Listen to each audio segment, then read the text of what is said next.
सरल कहानियाँ।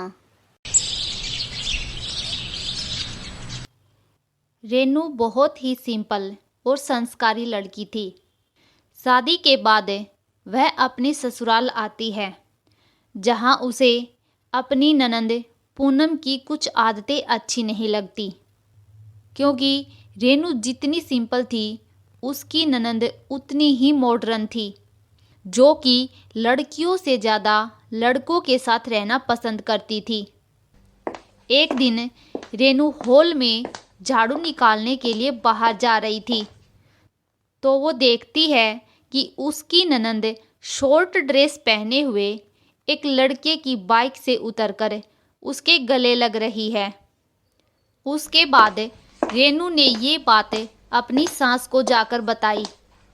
माँ जी, आप बुरा ना मानो तो एक बात कहूँ, मुझे ननंद जी की ये आदत बिल्कुल अच्छी नहीं लगती। आप पूनम को समझाती क्यों नहीं हो? आप कुछ बोलिए उनको। क्या हुआ बहू, सुबह सुबह क्यों मेरे सिर पर तांडव कर रही है, जो चुप होने का नाम ही नहीं ले रही?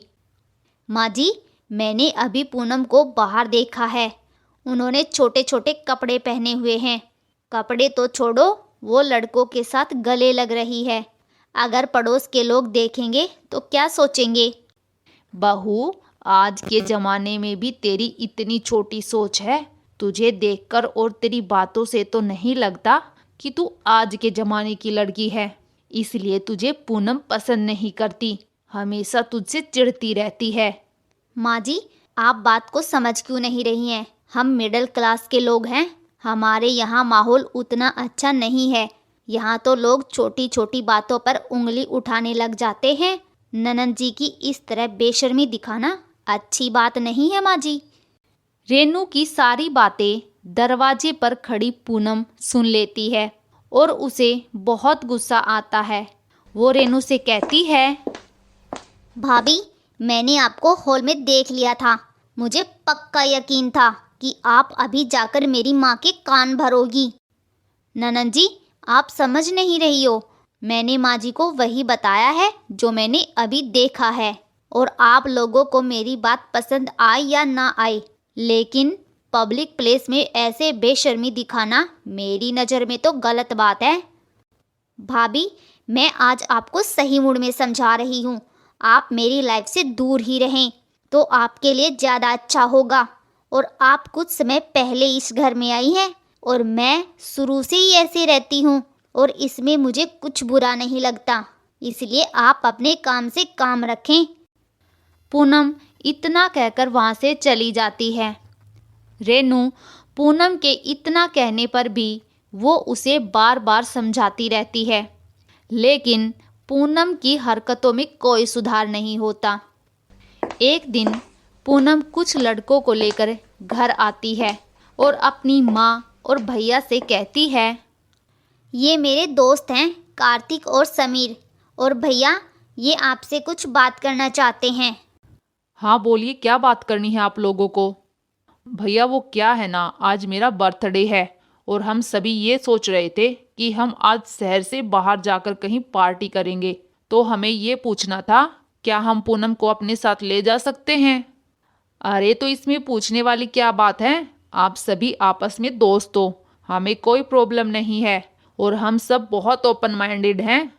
हाँ बिल्कुल बेटा, आप लोग जाइए और एंजॉय करिए, यही उम्र तो है मौज मस्ती करने की। क्या बात है पूनम, तुम्हारे घर वाले तो सच में बहुत ओपन माइंडेड हैं। मुझे तो लगा था वो तुम्हें जाने ही नहीं देंगे। हाँ, तो मैंने भी कहा था ना कि मेरी फैमिली हाँ कर देगी। और भैया, मैं 3-4 दिन घर से बाहर रहूँगी, रात को भी नहीं आऊँगी। आपको कोई प्रॉब्लम तो नहीं होगी ना? ठीक है, तुम चली जाना, हमें कोई प्रॉब्लम नहीं है। उनकी सारी बातें रेनू सुन लेती है और उनके पास आकर कहती है, देखिए, अगर आप लोगों को पार्टी करनी है तो घर में कर लीजिए, क्योंकि अभी होली का टाइम चल रहा है और कुछ टाइम बाद तो होली आ ही जाएगी, इसलिए बाहर का माहौल भी कुछ ठीक नहीं है। भाभी, मैंने आपको कितनी बार कहा है, मेरे मामलों में आप बीच में मत आया करो, लेकिन आपको इतनी सी बात समझ में नहीं आती क्या? वैसे बहू इतना भी कुछ गलत नहीं कह रही है, और मैं भी आज तेरी मौसी के यहाँ जा रही हूँ और तेरे भैया भी ऑफिस गए हैं, तो रेनू घर पर अकेली रह जाएगी। छोड़ बेटा, मत जाना।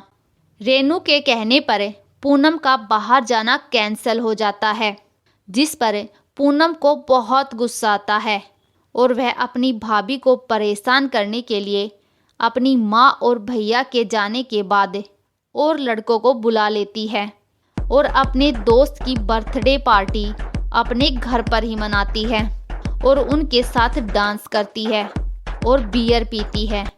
अपनी ननंद की इस तरह की हरकत देखकर रेनू को बहुत बुरा लगता है। वो कोने में खड़ी ये सब देख रही थी। समय बीतता है, होली का दिन आ जाता है। आस पड़ोस के सभी लोग खूब मस्ती करते हैं। वहीं दूसरी ओर पूनम को देखकर आस पड़ोस के लोग बातें बना रहे थे, जो रेनू को बिल्कुल अच्छा नहीं लग रहा था। वो चुपचाप रसोई में चली जाती है और सबके लिए खाना बनाने लगती है।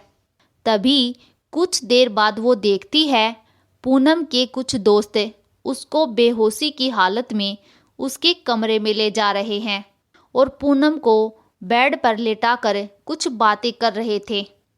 उस दिन तो इसकी भाभी ने सारा प्लान खराब कर दिया और इसे हमारे साथ जाने नहीं दिया, वरना हम तो इसे कब का अपना बना चुके होते। लेकिन इसने आज होली के दिन हमें बुलाकर हमें दूसरा मौका दिया है। बात तो सही कही तूने। वैसे भी इतने नशे की हालत में इसे कुछ याद भी नहीं रहेगा कि किसने इसका फायदा उठाया है। और ये तो अपने घर में बेशर्म लड़की के नाम से फेमस है, तो इसके साथ थोड़ी बेशर्मी तो बनती है। रेनू उन लोगों की सारी बातें सुन लेती है और उनकी बातें रिकॉर्ड कर लेती है। वे दोनों जैसे ही पूनम के करीब जाने लगते हैं, तभी रेनू अंदर आकर दोनों को खींच कर थप्पड़ मारती है और कहती है, तुम लोगों को जरा सी भी शर्म नहीं आती। ननंद जी तुम लोगों को अपना दोस्त मानती हैं और तुम लोग उनकी बेहोशी का फ़ायदा उठा रहे हो। ऐसे दोस्ती निभाते हो तुम? निकल जाओ अभी के अभी यहाँ से, इससे पहले कि मैं पुलिस को बुलाऊं। रेनू की बात सुनकर दोनों वहाँ से भाग जाते हैं। थोड़ी देर बाद पूनम को होश आता है और रेनू उन्हें सारी सच्चाई बताती है और रिकॉर्डिंग भी सुनाती है, जिसे सुनकर अंजलि को अपनी गलती का एहसास होता है और वो रेनू से कहती है, भाभी मुझे माफ़ कर दीजिए। आपने जो मेरे लिए किया है मैं उसे कभी नहीं भूल पाऊंगी। अगर आज आप ना होती तो पता नहीं मेरे साथ क्या होता। सारी गलती मेरी ही है जो मैं उनके इतने करीब गई। अगर मैं इतना क्लोज नहीं होती तो उनकी इतनी हिम्मत नहीं होती ऐसा कुछ करने की। आज के बाद मैं आपकी सारी बातें मानूंगी और अपना ध्यान रखूंगी।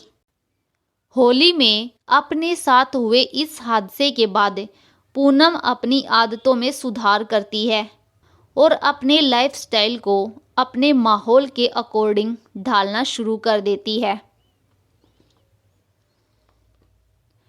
अगर कहानी अच्छी लगी तो वीडियो को लाइक, कमेंट और शेयर ज़रूर करें और ऐसी ही कहानियाँ देखने के लिए हमारे चैनल को सब्सक्राइब करना न भूलें।